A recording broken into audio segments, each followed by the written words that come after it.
बिस्मिल्लाहिर्रहमानिर्रहीम, अस्सलाम वालेकुम। आप देखें स्पोर्ट्स फ्लिक्स, मैं हूं हमजा शफीक। तो जनाब, पाकिस्तान क्रिकेट टीम में इस वक्त एक महीना जो कि दिसंबर का महीना है वो गैप दिया जा रहा है और तमाम के तमाम जो प्लेयर्स हैं वो इस वक्त कोई ना कोई लीग खेलने में मसरूफ़ हैं, जिसमें बिग बैश लीग चल रही है, बांग्लादेश प्रीमियर लीग चल रही है, ILT चल रही है। इस सारी सूरत हाल में जो है तमाम प्लेयर्स कहीं ना कहीं मसरूफ़ दिखाई दे रहे हैं। मीनवाइल जो पाकिस्तान क्रिकेट बोर्ड ने 2026 का FTP जो है वो अनाउंस कर दिया है और उसमें टॉप पर वही श्रीलंका के अगेंस्ट हमने 3 मैचेस की सीरीज़ खेली T20 जो कि हमें हेल्पफुल रहेंगे आगे T20 वर्ल्ड कप के लिए, जो कि 7 फरवरी से शुरू हो रहा है। श्रीलंका की कंडीशन उनसे फेमिलियर होने के लिए ये 3 T20 वहाँ पर रखवाए गए और जिसका आगाज़ जो है वो 8 जनवरी से होने जा रहा है। इसके बाद फर्दर T20 वर्ल्ड कप हो जाएगा और इस तरह से ये सारी चीज़ें। साथ ही साथ बड़ी खबर ये है कि कौमी टीम के साबिक कप्तान जो सरफराज, उनको अंडर 19 का कोच लगा दिया गया। वही अजहर अली और सरफराज अहमद वाला जो मसला चल रहा था, तो भी आखिर सरफराज को अंडर 19 का टीम का मैनेजर और मेंटोर मुकर्रर कर दिया कोच। अब ये सारे मामला जो हैं वो सरफराज अहमद ही देखेंगे। आपको याद होगा 2006 में सरफराज अहमद ने अंडर 19 का वर्ल्ड कप जितवाया हुआ है, उसके बाद चैंपियंस ट्रॉफी तो हम सबको याद है।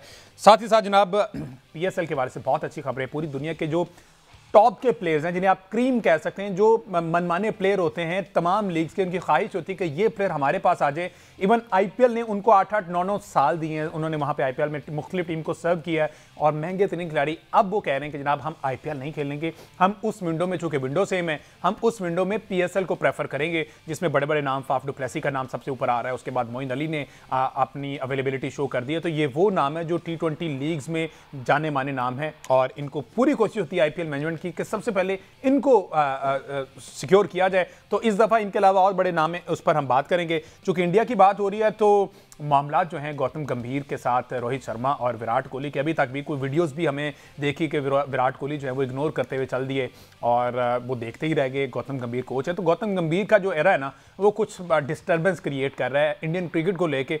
इस पर भी हमने बात करनी। साथ ही साथ कायद ट्रॉफी का 68वां जो इस वक्त एडिशन चल रहा है, उसका फाइनल मैच लाहौर के गद्दाफी स्टेडियम में आज Day 2 है और उसकी सारी सूरत हाल पर हम बात करते हैं। मेरे साथ मौजूद हैं senior sports analyst Ahmed Saeed साहब। अहमद सईद साहब, मेरा ख्याल इससे हम शुरू कर लेते हैं अपने कायद ट्रॉफी से। आज दूसरा दिन है, सियालकोट वर्सेस कराची ब्लूज़। हमने देखा है कि कराची की टीम कल कोई अच्छा इंपैक्ट नहीं क्रिएट कर पाए। साउथ शकील जो कि वाइस कप्तान है हमारे, शान मसूद जो कि कप्तान है हमारे टेस्ट साइड के, बड़े बड़े नाम कल फ्लॉप होते दिखाई दिए। On the other hand Sialkot को लीड कर रहे हैं उसामा मीर। तो ओवरऑल क्या इन 2 दिनों का सिनेरियो रहा है वो ज़रा शेयर करें। देखें, इस वक्त कायद ट्रॉफी का जो फाइनल है वो गद्दाफी स्टेडियम में खेला जा रहा है और कल की जो पिच रिपोर्ट थी, जो पाकिस्तान टीम के साबिक कप्तान सलमान बट साहब ने वहाँ पर एक पिच रिपोर्ट पेश की है, उसको अगर ध्यान से हम सुने और उसके बाद जो टॉस के बाद फैसला लिया गया उसामा मीर की जानिब से, उसको देखें तो इन दोनों में जो है वो कहीं ना कहीं हमें एक ऐसी चीज़ नज़र आती है कि फिर वही फैक्टर हमें नज़र आ रहा है कि हमारे जो प्लेयर्स हैं पाकिस्तानी टीम के, जो इंटरनेशनल लेवल का मटेरियल बन चुके होते हैं, जो इंटरनेशनल लेवल के ऊपर टीम को रिप्रेजेंट कर चुके होते हैं, उनको ये नहीं पता चल रहा होता कि पिच देख कर इसके ऊपर क्या डिसीजन लेना है। पिच जो है ये वो पिच है जो ऑस्ट्रेलियन सॉइल से बना हुआ है। कायद ट्रॉफी का जो पिच जिसके ऊपर फाइनल हो रहा है, इसमें अगर आप कल देखें तो बहुत बड़े बड़े क्रैक्स थे और ये क्रैक्स जो होते हैं ये वक्त के साथ साथ मजीद ओपन होते हैं सर्दी के मौसम में, जिस तरह का अभी मौसम चल रहा है लाहौर के अंदर। तो जो वक्त गुजरता जाएगा ये पिच जो है साजगार होती जाएगी, यहाँ पर बैटिंग करना मजीद मुश्किल होता जाएगा। तो सबसे पहले तो उसामा मीर का ये डिसीजन समझ में नहीं आया कि उन्हें टॉस जीत कर पहले बैटिंग करने के बजाय कराची ब्लूज़ को बैटिंग करने की दावत क्यों दी, जबकि उन्हें ये पता है कि यहाँ पर बैटिंग मुश्किल हो जाएगी। तो फिर 4th इनिंग में उनके अब यहाँ पर आकर बैटिंग करनी है और वही फिर जो है वो हमें देखने में मिला कि जब कराची ब्लूज़ की बारी आई तो उन्होंने शायद वो अपने जो सियालकोट की बॉलिंग है उसमें जो कोई इंटरनेशनल एक्सपोजर बहुत ज़्यादा है, मोहम्मद अली उसमें खेल रहे हैं, हसन अली खेल रहे हैं, मोहम्मद हसनैन खेल रहे हैं, तो वो शायद नए बॉल के साथ जो है वो एडवांटेज लेना चाह रहे थे, लेकिन उस एडवांटेज को नलीफाई कर दिया। उनके ओपनिंग जो पार्टनरशिप लगी 80 रन की 7 बेग की अब्दुल्ला फजल की कराची ब्लूज़ की जानिब से, उसके बाद गो के कुछ एक फेज ऐसा आया था कि इसमें 3-4 विकेट जो है वो क्लस्टर में गिर गई, 7 बेग आउट हो गए। उसके बाद शान मसूद आए, वो भी उस तरह से परफॉर्म नहीं कर पाए, वो भी आउट हो गए सिर्फ 13 रन बनाकर। और शान मसूद के आपने मुकम्मल होते तो गिनवाई नहीं है। शान मसूद जो है वो पाकिस्तान के डायरेक्टर इंटरनेशनल भी हैं, ऑफिशियली वैसे हो गए वो तो, पूरी टेम्परेरी लगाया गया था, इंटरिम वो थे, अब कंफर्म हो गया। शान मसूद पाकिस्तान के ऑफिशियल जो है वो डायरेक्टर इंटरनेशनल हैं। माय बैड जनाब, ये वाला ओहदा मैं ऐड करना भूल गया। वो सिर्फ कप्तान, टेस्ट टीम कप्तान भी हैं ज़ाया, तो वो नंबर 3 पर बैटिंग करने के लिए आए, लेकिन मोहम्मद अली की बॉल के ऊपर जो है वो LBW हो गए।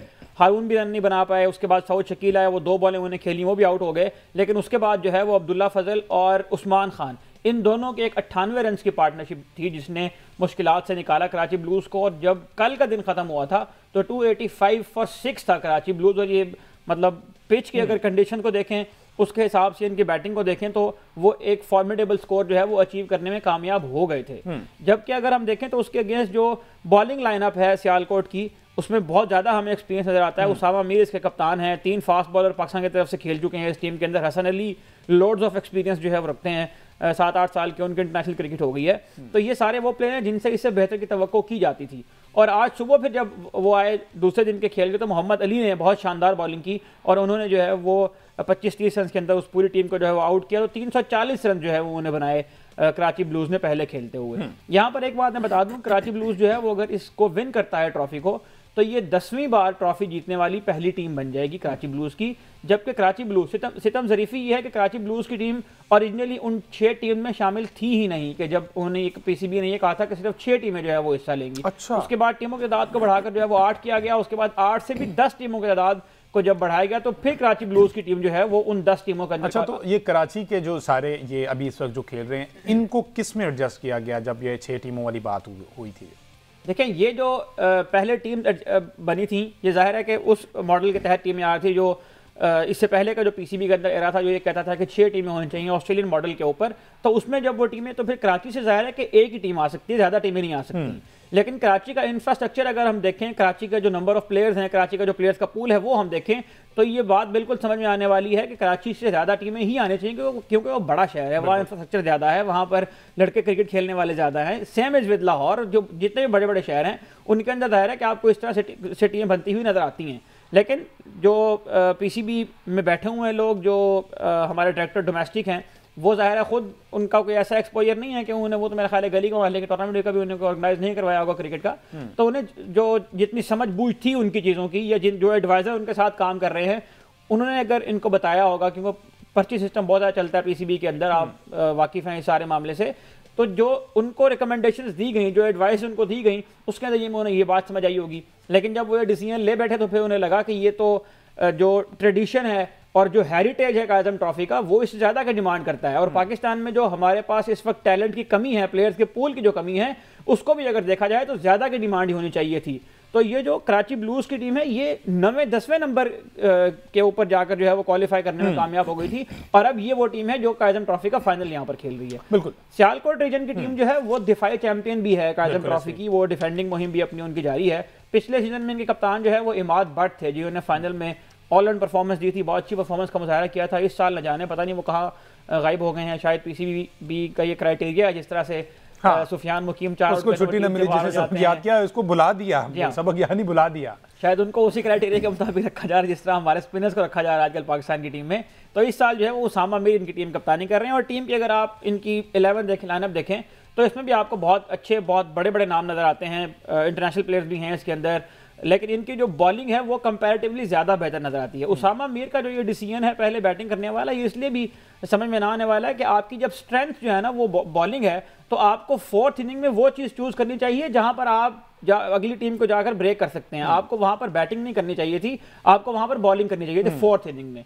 इसमें एक बात और याद रखें कि अगर ये ड्रॉ हो जाता है, ये 4 दिन की बजाय 5 दिन का फाइनल मैच है, अगर ये फाइनल मैच ड्रॉ हो जाता है तो जिस टीम की पहली इनिंग में सबकत होगी उसको जो है वो फातेह करार दिया जाएगा। जो कि इसका इम्कान कम है, जिस तरह की आज क्रिकेट खेली गई है। आज 340 रन के जवाब में जब अपनी इनिंग्स का आगाज किया सियालकोट रीजन ने, तो अब तक सियालकोट रीजन ने दूसरे दिन के अख्ताम पर 235 रन बना लिए हैं 6 विकेटों का नुकसान पर। और इसमें अगर हम देखें तो इनका आगाज जो है वो बिल्कुल अनआइडेंटिकल था कराची ब्लूज की तरह। इनको अच्छा आगाज नहीं मिला, इनके विकेट जो है शुरू में गिर गए। 13 रन पर 2 खिलाड़ी आउट हो गए, मोहम्मद हुरैरा आउट हो गए, अजान अवैस जो बहुत फॉर्म में थे वो भी आउट हो गए। उसके बाद एक छोटी सी पार्टनरशिप जो है वो अब्दुल्ला शफीक ने अब्दुल रहमान के साथ मिलकर लगाई, लेकिन 59 रन पर वो भी आउट हो गए। अब्दुल्ला शफीक जो है वो 73 रन जब टीम के हुए तो वो भी रन आउट हो गए। और मेरा ख्याल है कि ट्रॉफी का मैच हो या कोई भी टेस्ट मैच हो, टेस्ट मैच में मैं ये समझता हूँ कि रन आउट हो जाना शायद एक ऐसा जुर्म है कि जिसको मेरा ख्याल है कि ड्रेसिंग रूम में बैठे हुए कोचेज भी कभी माफ़ नहीं करते हैं। अब्दुल्ला शफीक जैसे प्लेयर को इस तरह की गलती इस स्टेज के ऊपर आकर शायद नहीं करनी चाहिए थी। उसके बाद जो है हमें एक यहाँ पर पार्टनरशिप देखने में नजर आती है हमजा नज़र की और हसन अली की, जिन्होंने आकर इस टीम को जो है वो संभाला है।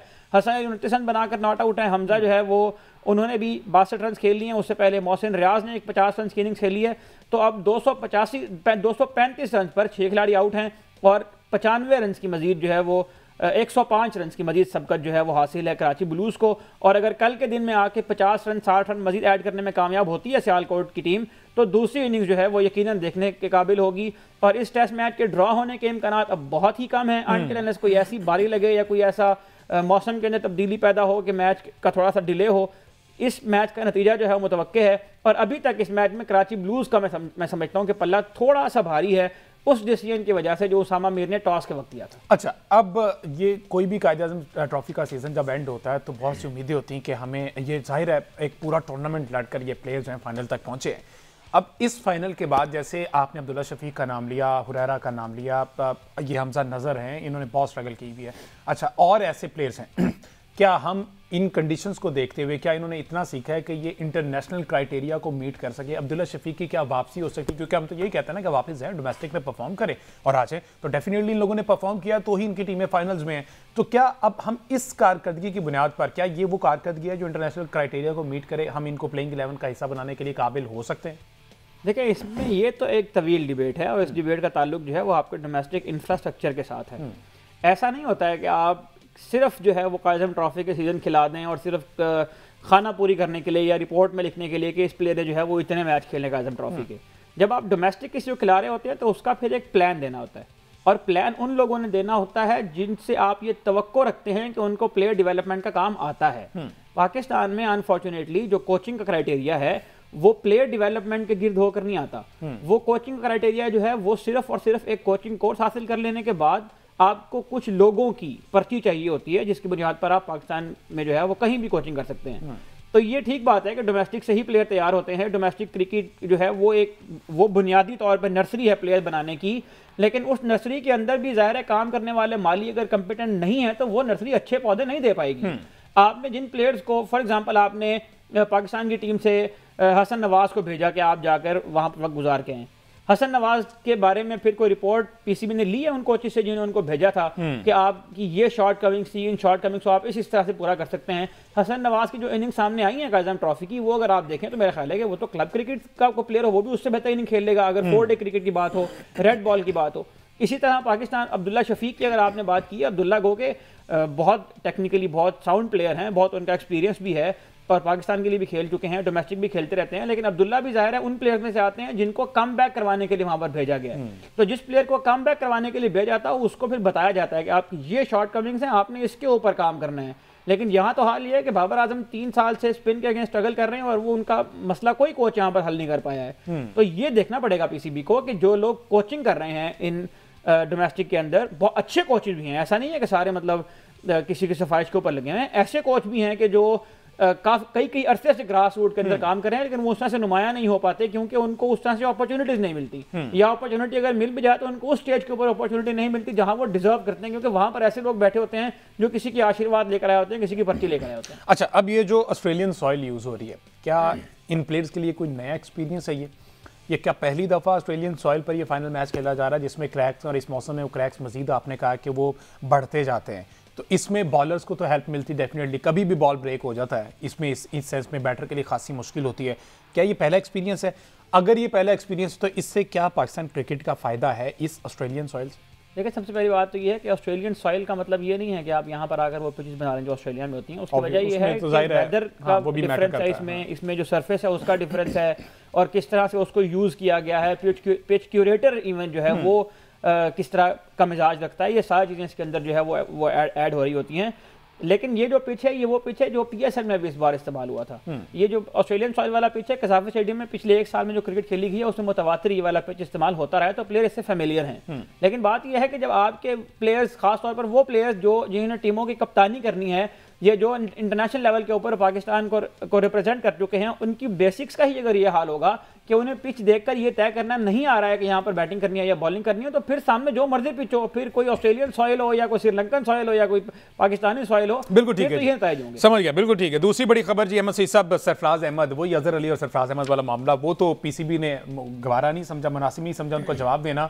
उन्होंने कहा कि इग्नोर करें फिलहाल। सरफराज को नई ड्यूटी दे दी, टीम का मैनेजर है और मेंटोर हैं, और आपको पता है कि 2006 में वर्ल्ड कप भी इन्होंने अंडर 19 की उसमें जीता हुआ है कप्तानी में, 2017 का तो हम सबको चैंपियंस ट्रॉफी दी बेस्ट।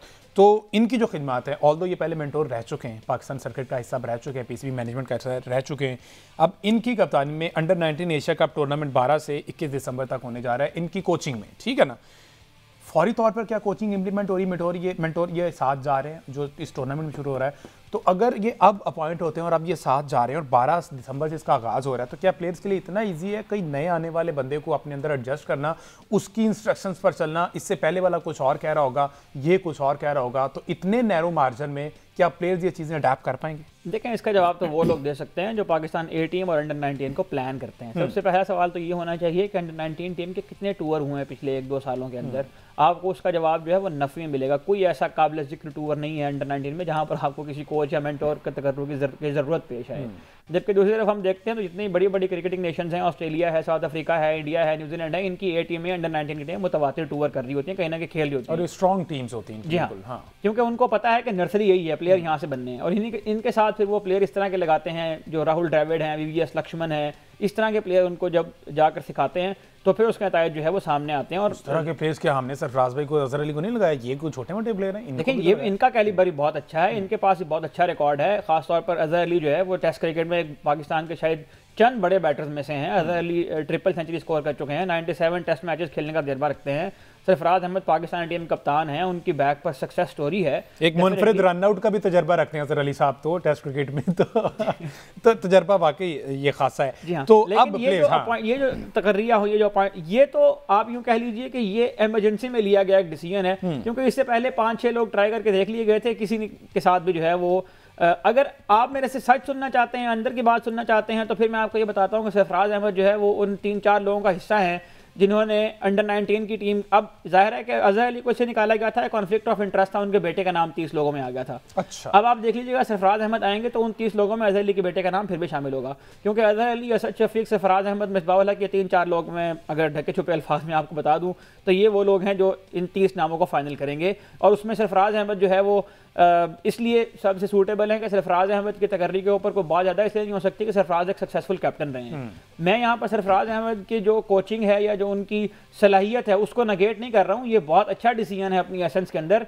लेकिन जिस तरह से ये डिसीजन इंप्लीमेंट किया गया है कि 1 हफ्ता पहले, 10 दिन पहले आपने अंडर 19 साथ सरफराज अहमद को लगाया है, 10 दिन में शायद वो कोई मौजा कर दें, पाकिस्तान की टीम जाकर अच्छी कामयाबी दिलाए। लेकिन जब अंडर 19 का कोई स्केड्यूल ही प्लान नहीं हुआ, जब उनका कैलेंडर ही प्लान नहीं हुआ, तो फिर जिसको मर्जी लगाते रहें और जिस वक्त मर्जी लगाते रहें। सबसे पहला सवाल तो उन लोगों से होना चाहिए कि जो इस चीज़ को प्लान करते हैं, तो पीसीबी के जो स्ट्रक्चर है उसके अंदर इतने लूप होल्स हैं डोमेस्टिक क्रिकेट से रिलेटेड कि डोमेस्टिक क्रिकेट जब आप डिस्कस करने बैठे तो इसके लिए एक अलग से शो करना पड़ जाएगा हमें।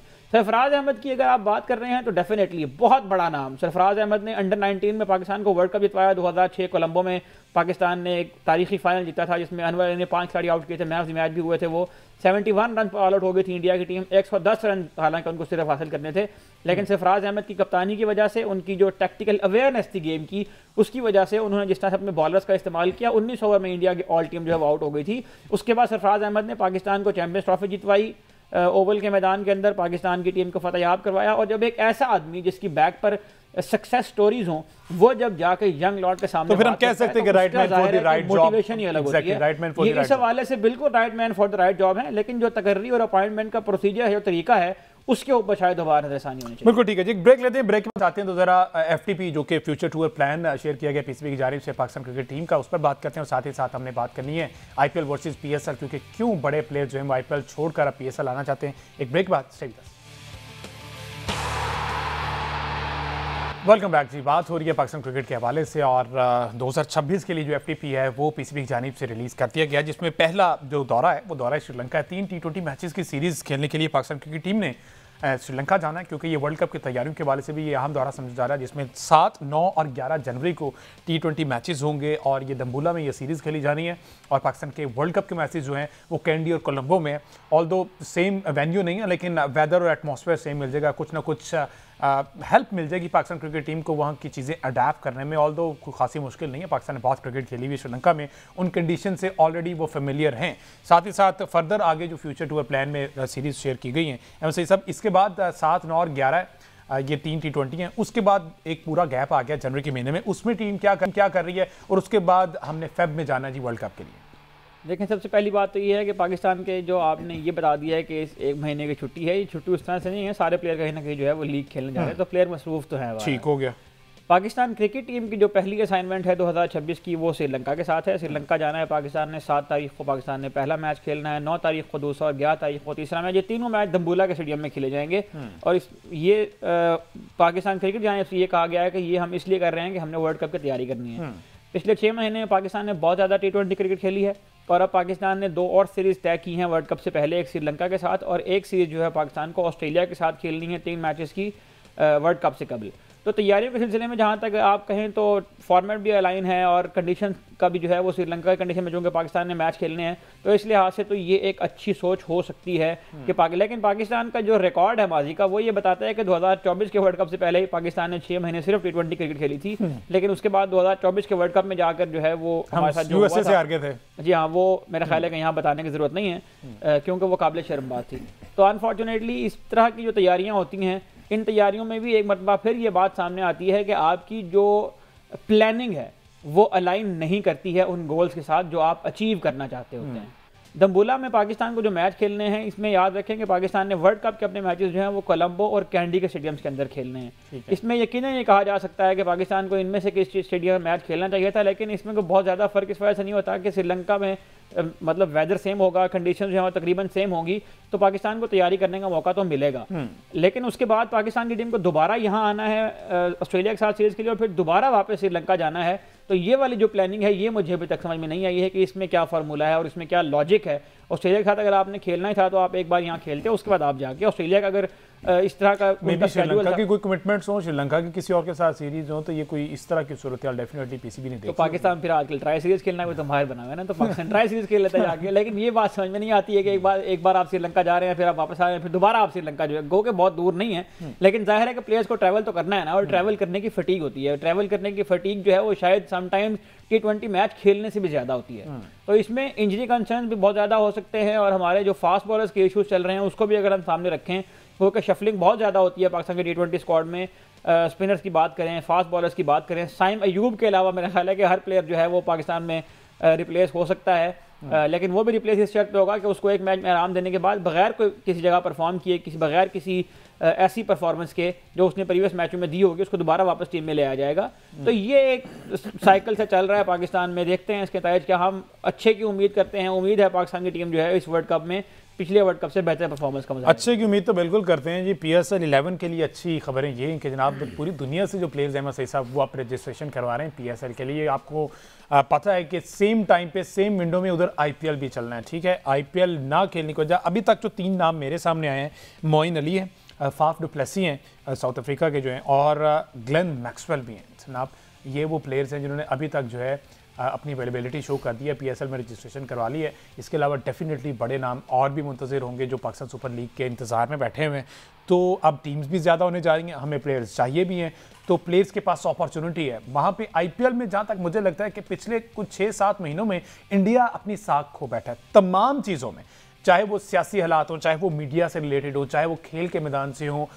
पूरी दुनिया को इंडिया से सिर्फ और सिर्फ मायूसी हुई है। इंडिया के अपने करीबी दोस्त अमेरिका, अब वो जनाब इनके खिलाफ अब बयान देने लगे हैं। फिर अब उन्होंने कोशिश की चाइना से पिंगे बढ़ा लें, चाइना ने भी उनको लॉलीपॉप थमा दिया। तो अब जो है इंडिया हर जगह पे रुसवाई का सामना करना पड़ा है। अब उनकी रुसवाई ये हो रही है कि IPL ऑल्दो एक बहुत बड़ा ब्रांड है, हम मानते हैं कि लीग क्रिकेट में टॉप पर वन ऑफ दी बेस्ट आप IPL को कह सकते हैं। IPL ने इनिशिएट लिया हुआ है, ये एशिया में लीग की स्टार्ट उधर से हुआ। तो अब IPL छोड़कर PSL आना आपके नज़दीक क्या वजह लगती है? यही जो मैंने बताया कि अब सिनेरियो ऐसा हो गया है कि लोग पूरी दुनिया इंडिया से नफरत करने लगी। वहाँ पर इतना टेंस माहौल होता है, इतनी टेंशन दी जाती है, इतनी सख्ती होती है कि शायद प्लेयर्स वो सारी टेंशन के माहौल से आज़ाद होकर PSL खेलना चाहते हैं। और ये KP जो केविन पीटरसन ने कहा था कि स्टैंडर्ड क्रिकेट अगर खेलनी है ना तो वो PSL में है। देखें, हमारे यहाँ एक मुहावरा इस्तेमाल होता है कि जिन्होंने कहा दाने उन्होंने कमले भी सियाने। लेकिन मसला ये है कि इंडिया में सूरत हाल ये है कि उनके पास दाने हैं लेकिन उनके वो फिर भी कमले के कमले ही रह गए। उसकी वजह से अगर याद हो आपको, जो लास्ट पूरा एक डिबैकल यहाँ बना था PSL और IPL के दौरान, जो वॉर सिचुएशन क्रिएट हो गई थी इंडिया पाकिस्तान में, उसमें इंडिया ने जिस तरह से अपनी IPL को ट्रीट किया था, उसके बाद ऑस्ट्रेलिया में जाकर वहाँ से जिस किस्म के बयान जारी किए थे प्लेयर ने, मेरा ख्याल है कि उसके बाद इस तरह का रिएक्शन आना ही था। एक इंतहाई पुअर मैनेजमेंट और पैसा होने के बावजूद जिस किस्म की उन्हें हरधर्मी का मुजाहरा किया गया, जिस किस्म की जिद का मुजाहरा किया गया, प्लेयर्स को थ्रेट किया गया, उन्हें जबरदस्ती क्रिकेट खेलने पर मजबूर किया गया, जब आपके ऊपर एक गुरूर और तकब्बुर का जोम सवार हो जाए ना और आप किसी चीज के घमंड में मुब्तला हो जाए, तो फिर उस घमंड को जो है वो बहुत ज्यादा वक्त लगता नहीं है जमीन बोस होने में। ये हो रहा है इस वक्त आईपीएल में और इंडिया के साथ। पैसे उनके पास हैं, इंफ्रास्ट्रक्चर उनके पास है, सारा कुछ उनके पास है, लेकिन एक चीज उनके पास नहीं है और वो है इंसानियत को वैल्यू देना। पाकिस्तान क्रिकेट बोर्ड की हम इस बात पर तारीफ करनी बनती है कि जितने भी एडिशन हुए हैं पीएसएल के, उसमें जो भी गैर मुल्की प्लेयर आए हैं उन्होंने पाकिस्तान क्रिकेट बोर्ड से मैनेजमेंट के हवाले में कभी कोई शिकवा नहीं किया है। ना ही किसी प्लेयर के बारे में कोई ये बात हुई है कि उसके जो वाजबात हैं उनकी अदायगी में ताखीर हुई हो, या यहाँ पर आने वाले प्लेयर्स की मेहमान नवाजी में कोई कमी हो, या यहाँ पर आने वाले प्लेयर्स के साथ को जो है वो जहनी तौर पर इस तरह की कंडीशन के अंदर रखा गया कि उनको किसी टेंशन की सूरत हाल का सामना करना पड़ा हो। तो यहाँ पर पीसीबी को दाद देनी पड़ेगी। और ये जितने भी आपने नाम लिए हैं ये सारे बहुत बड़े बड़े नाम हैं। मेरा ख्याल है कि T20 क्रिकेट के मार्की नाम जो है इनको कहा जाता है, और जहां T20 होगी वहां ग्लेन मैक्सवेल होंगे। ग्लेन मैक्सवेल और T20 ये सिनोनिम के तौर पर इस्तेमाल शुरू हो गए हैं, इतना बड़ा नाम है वो। इसमें एक बात जो है वो यकीनन जो क्रिटिसिज्म करते हैं लोग, जो हर हाल में किसी ना किसी अंदाज में क्रिटिसिज्म का पहलू निकाल लेते हैं, वो ये बात जरूर कहते हैं कि इन प्लेयर्स की उम्र बहुत ज़्यादा हो गई थी तो फिर आईपीएल ने कहा कि उनको इनकी जगह जो है वो यंग प्लेयर लेकर आते हैं। लेकिन हुजूरे वाला ऐसा माजी में हुआ नहीं है आईपीएल के अंदर। आईपीएल ने उन सारे प्लेयर्स को अभी तक अपने कोचिंग स्टाफ के अंदर रखा हुआ है जो 38 40 साल की उम्र के हो गए हैं। वो प्लेयर बनकर भी खेल सकते हैं, वो कोचिंग स्टाफ में उनको अब तक रखा हुआ है। केन पोलार्ड अभी तक उनके कोचिंग स्टाफ का हिस्सा हैं। बहुत सारे जो प्लेयर जो पहले आईपीएल में प्लेयर के तौर पर खेलते थे उनको आईपीएल ने रिलीज नहीं किया, उनको अपनी कोचिंग की जिम्मेदारियां उन्होंने दी हैं। तो ये वो प्लेयर हैं जो अपनी मर्जी से, अपनी ख्वाहिश पे, अपनी विश पर आईपीएल छोड़कर पीएसएल आ रहे हैं। पाकिस्तान क्रिकेट बोर्ड को भी इनकी कदर करनी चाहिए, और ये जब यहाँ पर खेलने के लिए आए तो शायकीन को भी जाहिर है कि एक ऐसा माहौल इनके लिए यहाँ पर क्रिएट करना चाहिए। मोइन अली और डुप्लेसी इनकी जानिब से कंफर्मेशन आ चुकी है पीएसएल में खेलने की। ग्लेन मैक्सवेल ने अभी तक सिर्फ ये कंफर्म किया है कि वो आईपीएल में अपना नाम नहीं भेजेंगे उस ड्राफ्ट के अंदर। अभी तक उनकी जानिब से ऐसी ऑफिशियल स्टेटमेंट शायद नहीं आई है कि वो पीएसएल का हिस्सा बनने जा रहे हैं, लेकिन जिस तरह से चीजें चल रही हैं, जिस तरह से बिल्डअप हो रहा है, हो सकता है कि अगले चंद घंटों में उनकी जानिब से भी इस तरह की उसको स्टेटमेंट सामने आए। तो पीएसएल के लिए अच्छा है, पाकिस्तान क्रिकेट बोर्ड के लिए अच्छा है, इस ब्रांड के लिए अच्छा है, पाकिस्तान के क्रिकेटिंग इन्वायरमेंट में जो रिवाइवल हो रहा है उसके लिए बहुत अच्छा है कि इस तरह के बड़े बड़े नाम जो हैं वो पाकिस्तान में आकर क्रिकेट खेलें। शायकीन की ये जिम्मेदारी है, उनकी रिस्पॉन्सिबिलिटी है कि जिस तरह अभी श्रीलंका की टीम को एक वार्म वेलकम पाकिस्तान की टीम ने दिया था, उनके भी हम शुक्रगुजार हैं कि उन्हें इस तरह के हालात में आकर यहाँ पर क्रिकेट खेली है। तो ये भी जब लोग सारे यहाँ पर आएंगे तो इनको वही मेहमान नवाजी, जिस मेहमान नवाजी की वजह से पाकिस्तानी मशहूर हैं, उसी मेहमान नवाजी का मुजाहरा हम उम्मीद करते हैं कि पाकिस्तान शायकीन जानिब से किया जाएगा। अच्छा, अब ये तो पूरी दुनिया में तो इनकी हो ही रही है जिस तरह से है, ये इनके आपस में भी लड़ाइयाँ ख़त्म नहीं हो रही। अब ये गौतम गंभीर, विराट कोहली और रोहित शर्मा के जो बिगड़ते ताल्लुकात हैं, ड्रेसिंग रूम में कशीदगी पड़ रही है, इससे भी ज़रा माहौल बड़ा ख़राब होता है। तो अब ये जो अंदर की लड़ाइयाँ शुरू हो गई हैं, अगेन वही बात कि जब आप दूसरों का बुरा चाहेंगे आपके साथ भी बुरा होगा, जैसा करेंगे वैसा भरेंगे। तो अब ये हो रहा है, और अब इसी सूरत हाल को देखते हुए इंडियन टीम आपको पता है कि ये स्कैटर्ड हो जाएंगे, ये सारे ग्रुप्स बन जाएंगी और इस तरह से तबाही की तरफ ये पहला कदम रख चुके हैं। All credit goes to Jay Shah.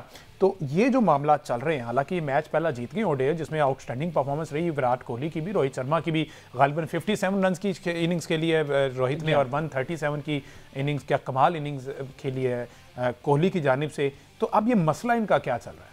देखिए, मसला इनका जो है ना वो ये चल रहा है कि हमारे सलमान बट साहब जो है पाकिस्तान के साबिक कप्तान, वो अक्सर एक बात कहा करते थे कि जिन प्लेयर के साथ आप क्रिकेट खेले होते हैं ना, हाँ, उनके साथ कभी भी कोचिंग स्टाफ में नहीं जाएं। ये वो पहलू है जिसको इस वक्त जो है वो बड़ा, जिसे कहते हैं एक फस क्रिएट हुआ हुआ है इंडिया के अंदर। अब गौतम गंभीर जो है वो एज ए टीममेट भी खेले हैं इन दोनों के साथ, रोहित शर्मा के साथ भी, विराट कोहली के साथ भी बहुत क्रिकेट इन्होंने खेली है, और इनके माजी के अंदर भी ताल्लुकात के बहुत मिसाली नहीं थे। आईपीएल की बात करें तो उसमें भी गौतम गंभीर और विराट कोहली के काफ़ी सारे मसाइल जो है वो देखने में सामने आए। लेकिन जब ये दो बड़े नाम विराट कोहली और रोहित शर्मा, देखें ये जिस भी ड्रेसिंग रूम में होंगे वहाँ पर आपको ये नज़र आएगा कि इन प्लेयर्स की पावर होगी वहाँ ड्रेसिंग रूम में। और जब आप एक ऐसा कोच लाकर बिठा देंगे जो उनके साथ क्रिकेट खेला हुआ है तो वो डेफिनेटली इनसिक्योरिटी का शिकार होगा। और उस बंदे की जहनीत अगर गौतम गंभीर जैसी होगी जो बहुत छोटे जहन का मालिक है पहले ही, उसको तो फिर जाहिर है कि ये किसी भी सूरत में पसंद नहीं आएगा कि ड्रेसिंग रूम में सेंटर ऑफ अटेंशन वो ना हो। क्योंकि इस तरह के जो जहनीत के लोग होते हैं ना, उनको ये बड़ा शौक होता है कि उनको हर जगह पर तवज्जो चाहिए होती है। जब उनको तवज्जो नहीं मिल रही होती तो फिर वो समझते हैं कि हमें शायद कॉर्नर किया जा रहा है, हमें दीवार से लगाया जा रहा है। गौतम गंभीर अपनी जहनीत के एतबार से भी ज़ाहिर है को बहुत बड़े दिल के मालिक नहीं है, उनका कोई रिकॉर्ड कोई इस तरह का नहीं बताता कि उन्होंने जो है वो जिस तरह कहते हैं कि खुश अखलाकी या मिलनसारी वाला पहलू उनकी शख्सियत में हमें नज़र नहीं आता है। दूसरी जानब विराट कोहली और रोहित शर्मा ये जिस भी ड्रेसिंग रूम में बैठे होंगे सेंटर ऑफ अटेंशन ये होंगे, गौतम गंभीर नहीं होंगे जब आप इनके सामने बिठाएंगे। तो इसीलिए कहा जाता है कि जिस प्लेयर के साथ आप खेले हों उसके साथ आपको कोचिंग स्टाफ का हिस्सा नहीं बनना चाहिए, और यही वजूहत है जिनकी बुनियाद पर उन्होंने मतलब एक चलती सीरीज में पहले उन्हें अश्विन को निकाल दिया टेस्ट से, उसके बाद जो है उन्हें फिर इनको पैगाम भिजवाया रोहित शर्मा और विराट कोहली को, और इनको जो है वो ओडीआई क्रिकेट तक महदूद कर दिया।